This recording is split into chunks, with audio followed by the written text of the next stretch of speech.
Para fechar as apresentações, a gente vai conhecer uma organização feita de jovens para jovens.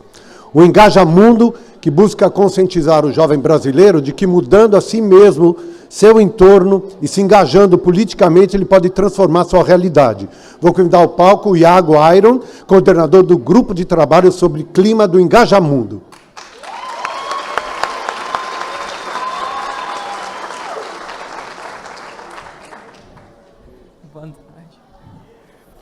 Bom, como o Serginho falou, meu nome é Iago Iron, eu sou um dos coordenadores do GT de Clima do Engaja. O Engaja é uma organização muito séria, a gente não brinca em serviço, e vocês podem ver a partir dessa foto que a gente não brinca em serviço. Brincadeira, brincadeira. Eu não sou tão formal assim e eu não quero ser tão formal na minha apresentação. Antes de vir para cá, eu fiquei pensando em casa de que forma eu passaria a mensagem que eu quero passar para vocês, para as pessoas que estariam me assistindo. Já estou fazendo algumas conexões visuais aqui, a menina ali com aquele torso lindo, isso aí. E a mensagem que eu quero passar é o ser parte da solução relacionada às mudanças do clima. E eu fiquei matutando, para quem não sabe, é como alguns nordestinos substituem a palavra pensando. Eu, como bom baiano, substituí essa palavra. Vocês não perceberam, eu acho que vocês não perceberam. Eu resolvi, então, falar um pouquinho do Engaja, sim, mas eu queria também falar como essa organização age na vida de cada Engaja Mundo e também como essa organização agiu na minha vida. Não quero me emocionar, não vou me emocionar, mas eu vou falar com vocês. Como eu disse, meu nome é Iago, eu tenho 22 anos, eu nasci no Recôncavo da Bahia, região muito deliciosa, visitem o Recôncavo da Bahia, uma cidade de 30 mil habitantes chamada Muritiba. E desde pequeno eu sempre ouvi falar de um tal buraco na camada de ozônio, mudanças climáticas e efeito estufa. Não fiz as conexões necessárias, né? Na verdade, eu queria estar jogando videogame, assistir Dragon Ball Z, que eu era viciado naquela época, 8 anos. Aí, tá vendo? Mas aos meus 12 anos, eu fiz uma conexão muito simples e que alguns adultos até hoje nunca fizeram essa conexão. Minha professora de ciências, ela falou assim, que os gases de efeito estufa lançados em excesso na atmosfera são ruins para o meio ambiente. Aí eu pensei, rapaz, se esses tais desses gases são ruins para o meio ambiente, eles também são ruins para mim, porque eu faço parte desse meio ambiente, e também para vocês, porque vocês também fazem parte desse meio ambiente. E foi a partir daí que eu virei o doidinho do clima. Na minha casa, na família, na escola, eu queria engajar todo mundo relacionado a esse tal de mudança climática. Como é que a gente para esses gases maléficos? Mas aí a gente chega ao ápice, que eu acredito também que é o momento mais importante para as fundadoras do Engaja Mundo. A Raquel está ali, não pode me deixar mentir, que foi a Rio+20, a Conferência de Desenvolvimento Sustentável da ONU. Foi ali que surgiu a ideia maravilhosa de que se criar essa organização, que hoje é só orgulho para a gente que participa dela. As minhas impressões e as impressões das fundadoras do Engaja Mundo durante a Rio+20, eu acho que foram muito parecidas. A gente estava nessa conferência de desenvolvimento sustentável, os presidentes estavam ali falando sobre o meu futuro, e eu nem podia falar, sequer ouvido, não podia nem opinar, que os seguranças me barravam. Claro que existiam as representações dentro da ONU de jovens, mas muitas vezes essas representações eram tomadas por jovens do Globo Norte, que tem uma perspectiva diferente. Não que as pautas deles são ilegítimas, mas as perspectivas elas diferem de jovens do Globo Sul, dos chamados países em desenvolvimento, principalmente o Brasil. E aí surge o Engaja Mundo, que tem como uma das missões engajar jovens brasileiros para participar de conferências internacionais da ONU. Uma das missões, porque a missão não é só essa. A gente procura, por meio de formação, mobilização e também ativismo, a gente engajar esse jovem no sentido de que eles também são parte da solução para tentar mudar o planeta de alguma forma. Eu não conhecia a Raque em 2012, Raque porque ela não gosta de ser chamada de Raquel, então não chame ela de Raquel, só se for dar bronca. Eu não conhecia a Raque em 2012, eu só fui conhecer em março de 2013, cerca de um mês depois do Engaja se tornar uma organização séria, conseguir um CNPJ e se ter uma seriedade ali. Como no início da fala e como o exemplo dessa imagem. A gente é muito sério nesse sentido, nossas risadas são as melhores. E eu comecei a trabalhar no grupo de trabalho sobre clima. Eu não era coordenador naquela época. As nossas reuniões naquele ponto só aconteciam via online. Eram hangouts do Google. E eu não conhecia ninguém, eu só conhecia na internet. Mas era muito louco, porque aquelas pessoas faziam parte do meu dia a dia de uma forma mágica que eu não conseguia explicar. Eu nem não conhecia, não sabia a procedência, como diz minha avó, de que procedência é essa pessoa. Não sabia a procedência dessas pessoas, mas aí a gente começou a trabalhar junto. A gente criou uma formação para crianças e jovens sobre mudanças climáticas, que a gente queria enfatizar, através da educação, como é que a gente pode ser parte da solução relacionada às mudanças do clima. E também a gente queria enfocar o que era a justiça climática, que dentro de um processo de conhecimento seria os impactos sociais causados pelas mudanças do clima. Durante essas formações, a gente conseguiu criar posicionamentos para a gente levar para a 29ª ou para a 19ª Conferência de Clima da ONU, que foi em Varsóvia, a primeira conferência internacional de clima que o Engaja participou. Foi fantástico, a gente foi lá, pronto, levou essas demandas, mas não foi o suficiente. Aquele nosso pensamento lá de participar dessas conferências, a gente viu que era a realidade por um ponto em ser ouvido, mas a gente também viu que não necessariamente faltava só isso. A gente precisava mudar a realidade local daqueles jovens, e a gente precisava engajar aqueles jovens para eles serem produtores de suas principais mudanças. E aí é que entra o ser parte da solução. É nesse momento que o Engajamundo introduz em todas as estruturas da nossa organização o ser parte da solução relacionada às mudanças do clima. E esse ser parte da solução, ele pode ser muito simples, como você plantar uma árvore, dando um sorrisinho e mostrando a língua para fora. Ou você, por exemplo, consumir menos carne, você não utilizar canudo. Gente, não tem por que utilizar canudo. Se alguém me falar que tem um motivo óbvio para usar canudo, a gente utiliza vários canudos. Não tem por que utilizar canudo. Ou você pode ser parte da solução, por exemplo, plantando árvores no seu quintal, chamando todo mundo da sua família, tendo hortas, até soluções mais macros. Você começar de alguma forma, dentro da sua universidade, do seu colégio, querer fazer formações sobre mudanças do clima, como é que a gente pode estar inserido nesse contexto.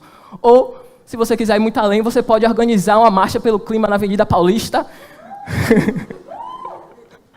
como a gente organizou ano passado, antes de ir para a Conferência de Clima da ONU, a COP21. O Engaja...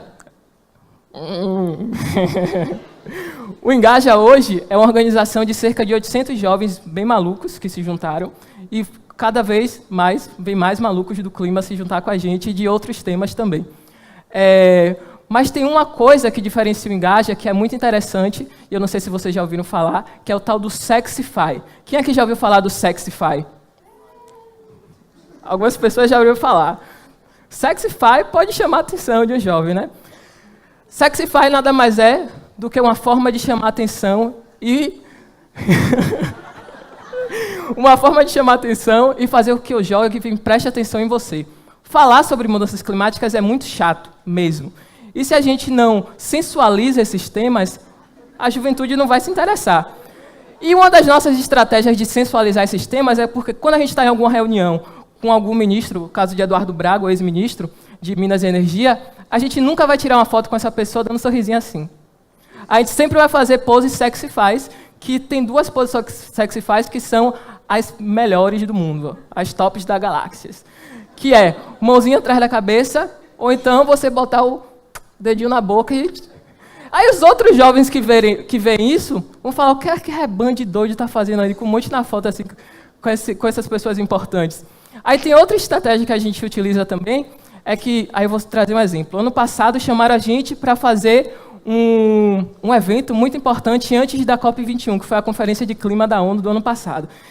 E aí, sugerindo para a gente chamar o evento multi-stakeholder entre sociedade civil, setor empresarial e governo. Eu falei, rapaz, não vai aparecer nenhum jovem ali, só com esse nome.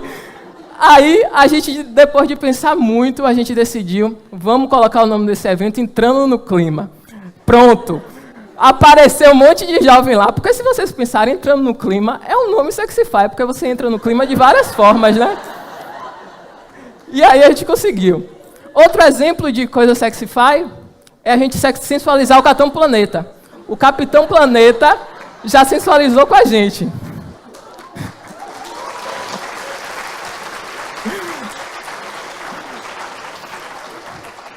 Isso aqui foi no início do mês, um evento que a gente fez lá em São Paulo, que a gente foi conversar sobre a COP21 de uma forma sexy, para outros jovens que eles pudessem entender. Massa, vocês já conheceram um pouquinho do Engaja. Aí eu queria trazer como o Engaja mudou minha vida. Ai, meu Deus. Eu não costumo falar isso em público, na verdade, foi a primeira vez que estou falando isso em público. Já dei algumas outras palestras aqui nesse mesmo auditório, mas como eu sabia que o evento era para jovem, eu queria trazer mais a minha perspectiva de vida relacionada ao Engaja Mundo do que só falar da organização. No início de 2014, eu criei um conceito que é o paralelo entre o planeta e o rim. O rim humano, a gente tem 2 aqui do lado, na verdade eu só tenho um. Mas depois do carnaval de 2014, eu fiquei paciente crônico renal. Meus rins pararam de funcionar e eu fiquei muito doente, entrei em estado de sepse, morri por 17 minutos, ou seja, aquela parada cardíaca massa assim. Mas lá eu conversei com alguns espíritos e eles falaram, volta lá que você não acabou ali ainda não. Voltei, comecei a fazer hemodiálise e fiquei alguns meses internado no hospital. Claro que esses meses não foram fáceis, porque é muito difícil você sair da retórica do porquê está acontecendo isso comigo, que muitas pessoas se perguntam quando passam de situações difíceis, para a retórica do o que é que eu tenho de tão especial para que isso não aconteça comigo. E foi esse tempo dentro do hospital que me fez criar o paralelo entre o clima e o planeta. Você é doido do clima até nisso. Você está lá fazendo hemodiálise e está pensando entre o paralelo entre o rim e o planeta. Está vendo? Para você pensar no como é as coisas. Aí eu criei esse paralelo que é muito simples. Assim como a gente tem o nosso rim, se a gente não cuidar dele, ele vai perder função, ele vai ficar doente e ele vai ser um problema para a gente. Eu sei bem disso. É a mesma coisa com o planeta. Se a gente não cuidar dele, ele vai ficar doente, ele vai perder função e ele vai ser um problema, como já é um problema. É muito interessante a gente analisar essa perspectiva, porque o planeta ele nunca vai ser um problema para ele mesmo. O planeta sempre vai ser um problema para a gente que está nesse planeta. E tem outra coisa que eu queria colocar, é que nós, enquanto pacientes renais crônicos, a gente pode ter a esperança de um dia fazer um transplante, sei lá, ficar de boa na vida, mudar para o Rio de Janeiro e todo final de semana para a praia. Quero isso. Mas não existe transplante para o planeta Terra. E a nossa única esperança é o nosso próprio cuidado com isso. E eu quis falar isso tudo com você porque, durante também esse meu tempo no hospital, eu criei um novo conceito que eu ajudei a anexar ao paralelo entre rio e planeta, que é a ideia de incertezas constantes. E eu ouvi ele falando ali de tal de incertezas, eu descobri que eu estou do lado de cá. E o que seria essa incerteza constante? É que a maioria de nós, ao longo de nossa vida, a gente tende a não relativizar o quanto as coisas são incertas em nossa existência. E a gente acaba aprendendo essa incerteza das maneiras mais fáceis ou das maneiras mais difíceis. Eu aprendi da maneira mais difícil. E aí o que foi que eu pensei? O futuro da humanidade é uma incerteza, galera. É uma incerteza muito grande. E a gente precisa problematizar isso. Eu criei a minha militância de vida na incerteza constante de acreditar que eu vou poder deixar o mundo um pouquinho melhor do que eu encontrei.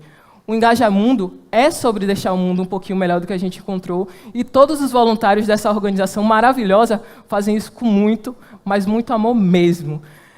E é só energia boa esse negócio aqui. Mas pode bater palma, não ligo não. Mas o que é que eu queria falar depois disso tudo? Eu queria desconstruir um conceito com vocês. Muitas vezes a gente já nasce, e em nossas relações sociais, a gente já tem conceitos pré-concebidos sobre algumas coisas. E eu queria desfazer o conceito de impossível com vocês. Para algumas pessoas pode parecer impossível a gente mitigar, a gente parar, ou a gente reverter os processos climáticos extremos que não são legais. Galera, eu aprendi que esse conceito de impossível é meramente retórica, não existe impossível. E agora eu queria que vocês pensassem nos seus impossíveis. E o que é que eu quero nisso?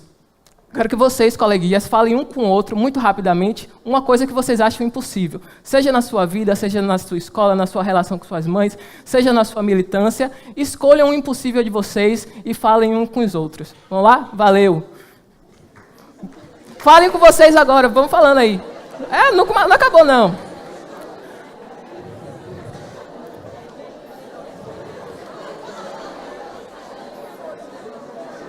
Tem que falar, viu? O impossível.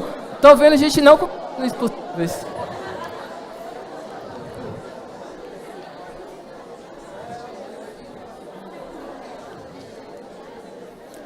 Conversaram já?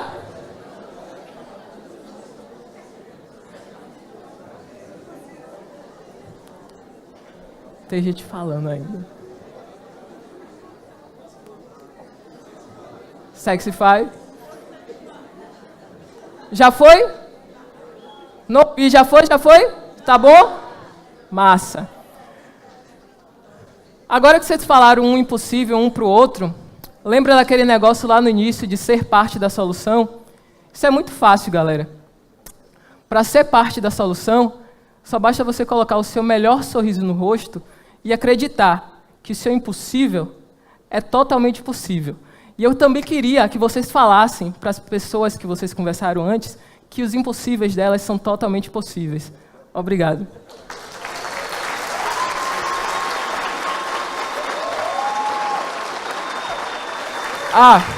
E... Vem aí, Iago. Tem um vídeo ainda aqui, ó.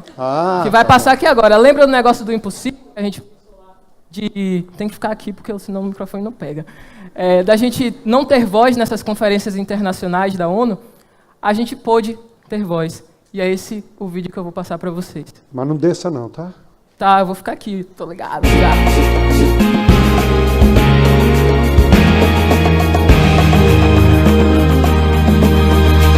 Je donne la parole à Yungo, puis à Shema, puis IPO. Thank you, Mr. President. My name is Raquel. I'm from Brazil, here representing Engaja Mundo and speaking on behalf of the youth constituency, but voicing the feelings of millions more. Today, we are giving a first step in history. You have shown us that together we can overcome differences and gave us hope on humanity and solidarity. This is the first step towards ending fossil fuel and deforestation area. This is the first step towards the new kind of society. In '92, you all came together in my country in a spirit of cooperation. You accepted that those of you in the global north had more responsibility than others in causing climate change, and that you also owned reparations to those affected. Through the years, this process got more secretive.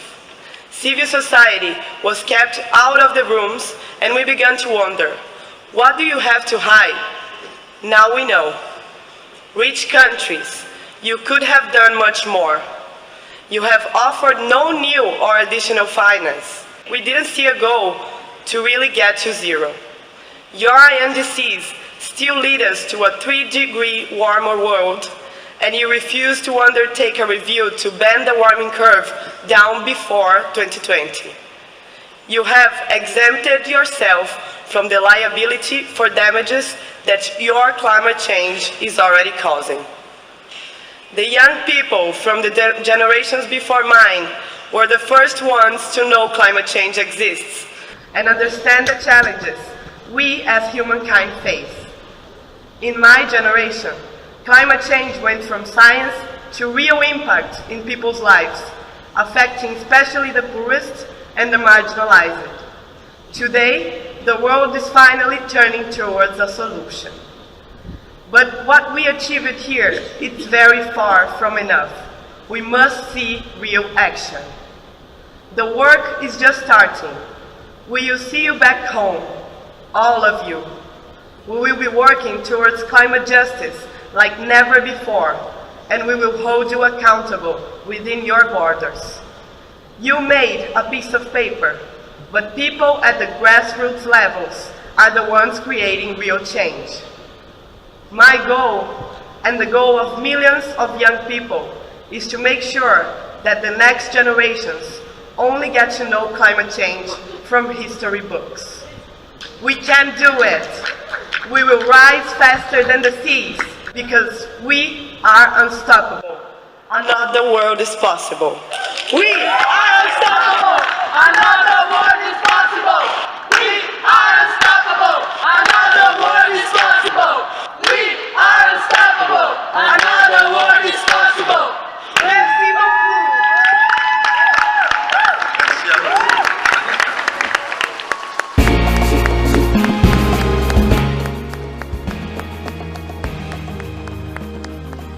Ei, muito bom. Você podia ficar de pé um pouquinho, por favor? Aê!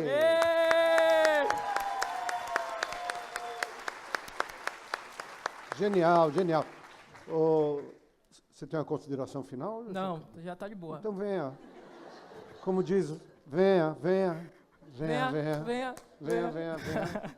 Primeiro, parabéns aí, Obrigado. viu? Muito lindo, muito bacana. Eu concordo com tudo, mas sabe o que eu mais concordo de tudo que você falou? A respeito do canudinho.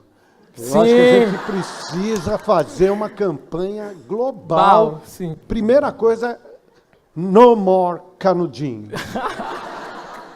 Sensacional. Obrigado.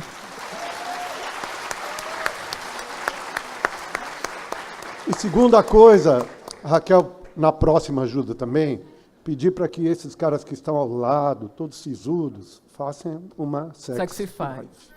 Esse vai ser o segundo grande passo. Bom, eu estou pedindo para você ficar aqui, porque eu vou pedir para que todos que participaram subam aqui, enquanto o palco é montado, para a gente conversar com eles agora. A gente vai ver um episódio da campanha Espécies da Mata Atlântica. Por favor.